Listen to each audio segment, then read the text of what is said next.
तो आज हम लोग देखेंगे मेंटल हेल्थ नर्सिंग में बीएससी नर्सिंग थर्ड ईयर में केस स्टडी देखेंगे, जो मैनिया डिजीज के ऊपर केस स्टडी बनाए हुए हैं। आप इसमें देख सकते हैं। मैनिया का केस स्टडी में सबसे पहले हम लोग डेफिनेशन लिख लेंगे, अच्छी तरह से डेफिनेशन लिख लेंगे। उसके बाद उसका एटियोलॉजी लिखेंगे। एटियोलॉजी में जो जेनेटिक, साइकोलॉजिकल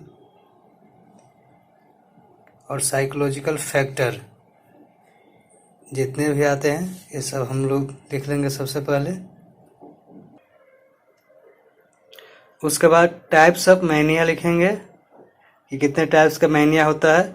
आप इसमें देख सकते हैं 3 टाइप का मैनिया हम लिखे हुए हैं। आप इसको अपने प्रैक्टिकल नोटबुक में लिख सकते हैं। उसके बाद क्लिनिकल फैक्टर लिखेंगे। क्लिनिकल फैक्टर लिखने के बाद फिर हम देखेंगे इसका आइडेंटिफिकेशन डाटा। जिस पेशेंट के बारे में हम लोग लिखेंगे उस पेशेंट के आइडेंटिफिकेशन डाटा लिखेंगे।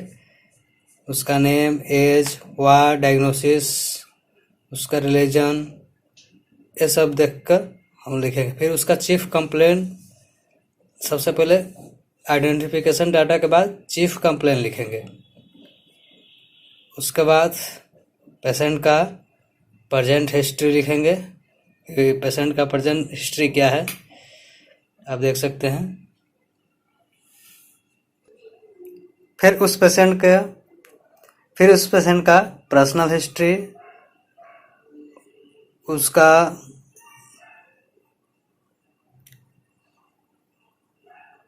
चाइल्डहुड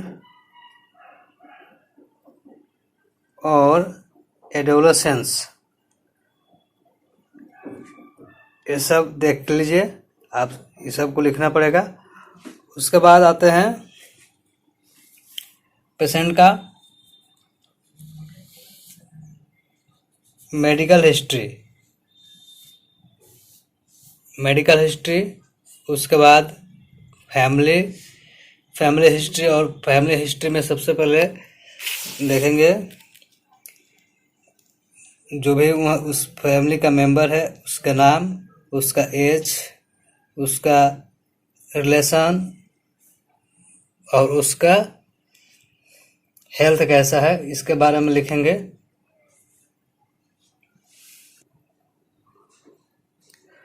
उसके बाद पेशेंट का पोस्ट साइकोटिक हिस्ट्री और प्री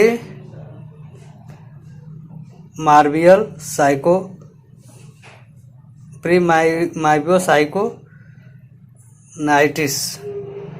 उसके बाद फैमिली ट्री। अब देख सकते हैं इसमें फैमिली ट्री इस तरह से बनाना है। फैमिली ट्री बनाएंगे।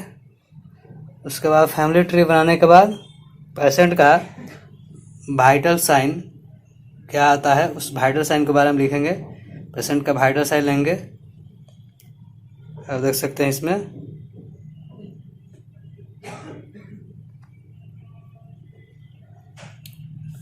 उसके बाद पेशेंट का फिजिकल एग्जामिनेशन होगा।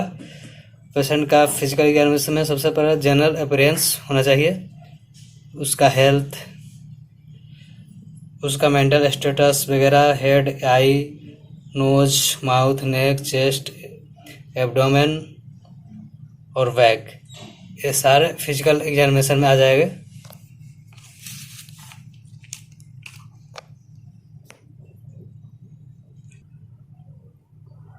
देन पेशेंट का मेंटल स्टेटस एग्जामिनेशन। उसके बाद डायग्नोसिस होगा, देख सकते हैं। उसके बाद डायग्नोसिस और फिर नर्सिंग डायग्नोसिस लिख लेंगे इस तरह से। और नर्सिंग डायग्नोसिस के बाद इसमें केयर प्लान बनाना पड़ेगा। सबसे पहले केयर प्लान में आपको दिखाते हैं।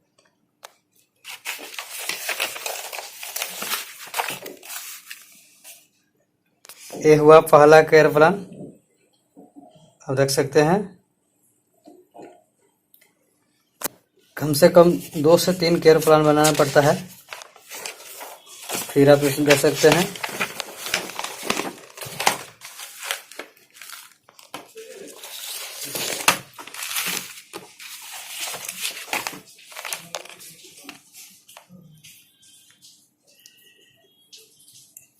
ये हुआ दूसरा केयर प्लान